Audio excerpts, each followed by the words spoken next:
Good morning. Welcome to our how-to series. In this morning's module, we're going to look at wiring up the MAG2 conventional Teletek panel and connecting it to all the fire devices, manual call points and sounders. Thank you. So first of all, you just take off the front cover. There's two screws at the bottom and it unclips, and then it exposes the motherboard and the rest of the wiring. So obviously your power is wired into your transformer via the fuse over there, and then it's pre-wired into the motherboard. So this has actually this is the MAG4, so this has got 4 zones. So zone 1 I've wired up to this detector. So this is a kitty detector, conventional detector. So you'll notice there are no addresses on the device. It won't tell us exactly where it is, but we'll know it will be zone 1 or zone 2. So from the first detector, I've wired to the second detector. This is a Teletek detector, and the contacts are slightly different to the kitty one. So generally you've got your plus terminal, so your positive, and then your negative. So on this one, you've got a connector here for LED. So that'll be your void LED. So from there you'll connect onto number 4 and number 2, and this will go to your LED. Okay, so from this one we go to the second detector, which is over here, and you'll notice we've connected into these 2 contacts here.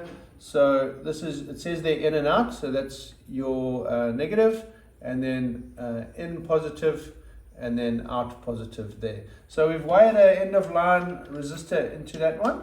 So if it can't pick up this resistor, it will come up with a fault, and as you can see by the LED on zone 1, it's picking up a fault. So if I plug back the detector, obviously it goes into a specific way. Sorry, that's the one that goes here. Put that back in the hole. So it must clip nicely, and obviously these conventional panels can take generally any conventional detector, but these are the ones we recommend for it. So if I reset the panel, so you press, just make sure the key is in the on position, and then the buttons become available. I can say reset, see all the lights will come on and our fault should disappear. We do have a fault because I do not have a battery connected at the moment, so it will come up with a mains or battery fault, and it should clear in a minute. Okay.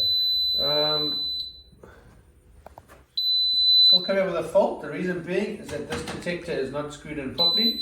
So if it cannot find the right contacts, if it can't find the detector that's seated properly, it will show up with a fault. So let's just put it back in again and make sure it's sitting nicely. So that fault should disappear when it's gone. There you go. Okay, so that's zone 1. The second zone, I've done the same thing. Come in on this detector. As you see straight away, it picks up the fault, silence the buzzer, and from that detector it goes to the other one with the end of line resistor as before. So quite simple on the zone side, and then on the sounder side we have different resistor. It's I think it's a 4K7, and we've got 2 sounder circuits. The one that's not used, I've currently got a resistor in there, and then obviously any unused zones also need to have a resistor, otherwise you'll have a fault on that zone. Okay, so wiring the manual call point, obviously to take the front of the cover off, this little key fits in the top there, and then the front thing will come off. Okay, and then obviously set it off, silence alarm.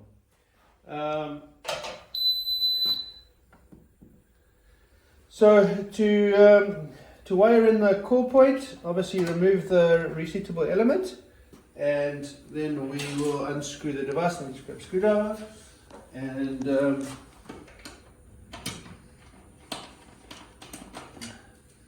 two small screws inside here.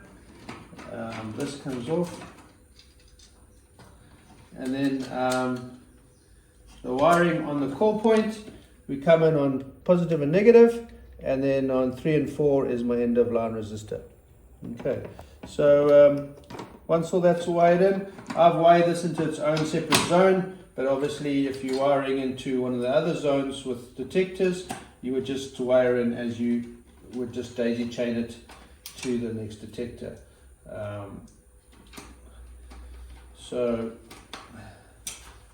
there you have it. So just make sure that the element is sitting back again.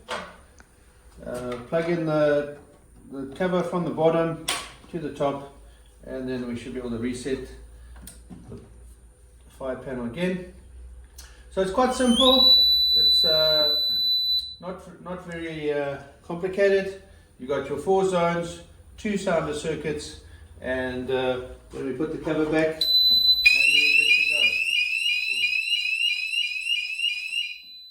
Don't forget to change to put up the reseatable elements again. This key goes in the bottom and pushes up, and then reset the device. Thanks for watching. We'll see you again next time.